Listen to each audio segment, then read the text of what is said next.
Bang Irwan melihat kiprah pemuda kita di Aceh, dan kita tentu tahu bahwa setiap daerah punya karakteristik yang berbeda, termasuk juga kita di Aceh. Nah, kalau Bang Irwan melihat sedikit flashback ya, melihat pemuda kita sekarang di Aceh, menurut pandangan Bang Irwan bagaimana? Kalau kita mengacu pada tema talkshow kita hari ini ya, apakah pemuda Aceh mampu menjawab tantangan Tantangan zaman ke zaman. depan? Ini tentu masih sebuah pertanyaan ya, kita belum bisa menemukan jawabannya, tapi saya menaruh harapan banyak pada pemuda Aceh yang sekarang saya lihat sudah seperti Pak Bukhari katakan tadi, sudah punya banyak kemajuan. Apalagi sekarang di era teknologi media yang sudah demikian luar biasa ya, kita orang Aceh yang berada di Provinsi Aceh termasuk anak muda itu bisa mengakses informasi dengan tanpa batas lah, Ya. terutama misalnya lewat media-media teknologi informasi seperti internet misalnya. Dari situ anak muda bisa mendapatkan banyak tambahan pengetahuan, tambahan juga wawasan dan sebagainya, dan ini harus bisa dimanfaatkan oleh mereka secara positif. Memang saya sendiri selama ini banyak sekali berinteraksi langsung dengan kalangan anak muda ya, baik dengan kalangan anak muda yang bergerak di bidang sosial, yang bergerak di bidang pendidikan, bergerak di bidang bahkan musik, olahraga, dan juga fashion dan sebagainya.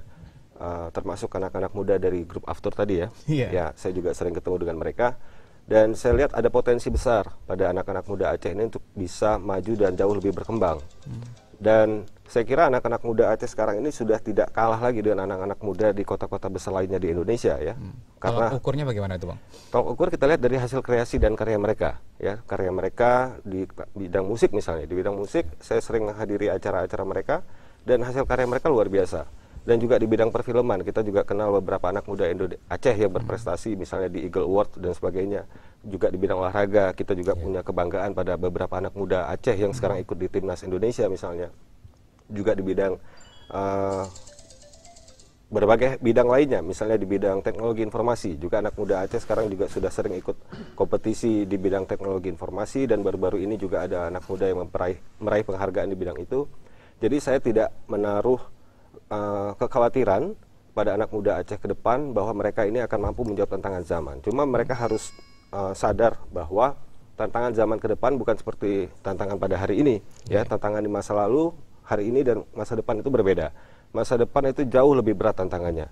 Bukan hanya kita yang selalu berkembang, tapi di negara lain, di daerah lain juga mereka selalu berkembang, selalu berubah, dan berubah ke arah yang positif. Dan saya harapkan anak-anak muda Aceh juga bisa untuk mengisi ke waktu masa muda mereka ini dengan hal-hal yang positif ya, karena mereka bagaimanapun adalah pemilik masa depan bangsa dan daerah kita ini ya. Aceh ke depan, Indonesia ke depan adalah milik mereka. Bagaimana Aceh ke depan, bagaimana Indonesia ke depan itu berada di tangan mereka. Kalau mereka sekarang tidak mengisi hari-hari mereka dengan kegiatan yang positif, tidak memandang jauh ke depan mereka nanti mungkin akan kalah dengan anak-anak muda di daerah lain atau di negara lain. Jadi saya harapkan masa muda mereka bisa isi dengan kegiatan positif, dan juga jangan apatis terhadap kondisi negara yang sedang terjadi sekarang ini. Kita lihat kondisi Aceh, kita lihat kondisi negara Indonesia, apakah kita sudah mencapai cita-cita bangsa kita misalnya, mencapai negara yang adil dan makmur sejahtera misalnya, kemudian menciptakan manusia Indonesia yang seutuhnya.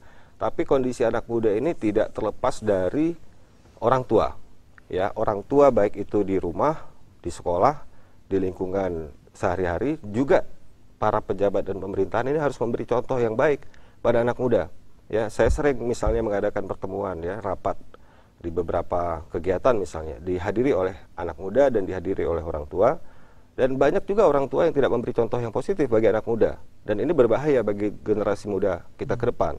Kalau mereka melihat orang tua menghalalkan segala cara, orang tua pragmatis untuk mencapai tujuannya, anak-anak muda pun akan jadi pragmatis. Misalnya dalam hal ujian nasional, kita sayangkan anak muda, kan para pelajar ini anak muda ya, harapan kita ke depan. Kalau mereka harus diawasi oleh polisi untuk ujian nasional, itu kan menjadi sesuatu yang aneh.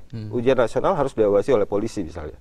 Tapi itu juga tidak terlepas dari, ya walaupun mungkin saya bisa saja keliru, misalnya banyak para guru atau tokoh pendidikan yang di sekolah-sekolah yang juga ingin agar sekolahnya dinilai berprestasi, lulus 100%, tapi juga kemudian melakukan hal-hal yang negatif misalnya. Atau juga begitu banyaknya para pejabat di negara ini, baik di tingkat pusat maupun di tingkat daerah, yang melakukan tindakan-tindakan tidak positif, misalnya korupsi, kemudian juga kong kali kong dengan setiap kejadian. Misalnya ada beberapa kejadian kasus tertangkapnya seseorang, kemudian tidak diproses secara hukum sesuai yang berlaku, dan ini menjadi contoh yang negatif bagi anak muda. Oh, kalau orang tua bisa, kalau para pejabat bisa, kita juga nggak usah peduli lah pada negara ini, misalnya seperti itu. Misalnya Kepala Dinas Pak Bukhari tadi mengatakan Dispora memberi perhatian pada anak muda, tapi saya banyak berinteraksi Pak Bukhari dengan anak muda, dan mereka merasa masih kurang perhatian dari pemerintah. Misalnya banyak kelompok anak muda yang positif mendirikan sebuah organisasi tapi tidak memiliki sekretariat misalnya. Padahal banyak sekali aset-aset pemerintah yang sekarang terbengkalai, tidak termanfaatkan. Saya kira bisa untuk diberikan kepada anak muda untuk dimanfaatkan secara positif. Oke, baik. Jadi barangkali itu menjadi inspirasi buat siapapun ya.